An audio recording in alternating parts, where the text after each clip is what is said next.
नागपूरच्या डॉक्टर पंजाबराव देशमुख कृषी विद्यापीठाच्या कर्मचाऱ्यांसाठी असलेल्या शासकीय वसाहतीची अत्यंत दुरावस्था झाली आहे। ब्रिटिशकालीन या वसाहतीतील अनेक इमारती आता जीर्ण झाल्या असून त्यांची अवस्था दिवसेंदिवस धोकादायक होत चालली आहे। छताला आधार देणारं लाकूड सडलंय तर अनेक ठिकाणी भिंतींनाही तडे गेलेत। त्यामुळे या इमारती कधीही कोसळण्याची शक्यता निर्माण झाली असून रहिवाशांमध्ये या प्रकरणी भीती आहे।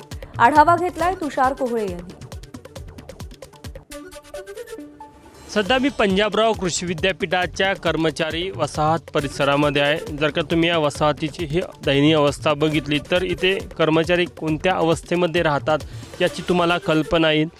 सध्या पावसाचे दिवस आहे, आपण बघू शकतो कशा प्रकारे इथल्या कर्मचाऱ्यांनी स्वतःच्या घराला ताडपत्री टाकून कुठेतरी पाण्यापासून बचाव करण्याचा प्रयत्न केलेला आहे। आतमध्ये जर का गेले तर 2 खोल्यांचं घर आहे। अत्यंत जुन्या अशा या वसाहती आहे। साधारण 80 ते 90 वर्ष आधी असल्याचं सांगितलं जात आहे।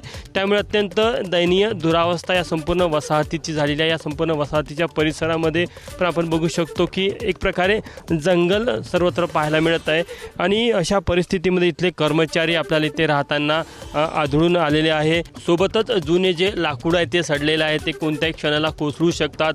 वादळी वारे आले तेव्हा घरामध्ये राहण्याची भीती वाटते, अशा प्रकारे देखील इथे राहणाऱ्या निवाशांनी सांगितलेलं आहे। आणि या संपूर्ण परिसरामध्ये विशेष करून चतुर्थ श्रेणी आणि तृतीय श्रेणीचे कर्मचारी राहतात आणि त्यांचं कुटुंब देखील इथं राहतं। मात्र कोणत्या अवस्थेमध्ये ते राहतात हे आपल्याला इथल्या दृश्यांवरनं दिसून येतं। विद्यापीठ प्रशासनाने याकडे अजूनही लक्ष दिलं नसल्याचं इथल्या निवाशांचं म्हणणं आहे। त्यामुळे निश्चितच जरी पंजाबराव कृषी विद्यापीठाचा व्याप हा खूप मोठा असला, याची या विद्यापीठाचं एक नाव असलं तरीही मात्र इथले जे कर्मचाऱ्यांची जी वसाहत आहे त्याची काय दयनीय अवस्था झालेली आहे हे आपल्याला यातनं पाहायला मिळत आहे। कॅमेरामॅन मिथुन आत्मनेसह तुषार कोहळे, ABP माझा, नागपूर।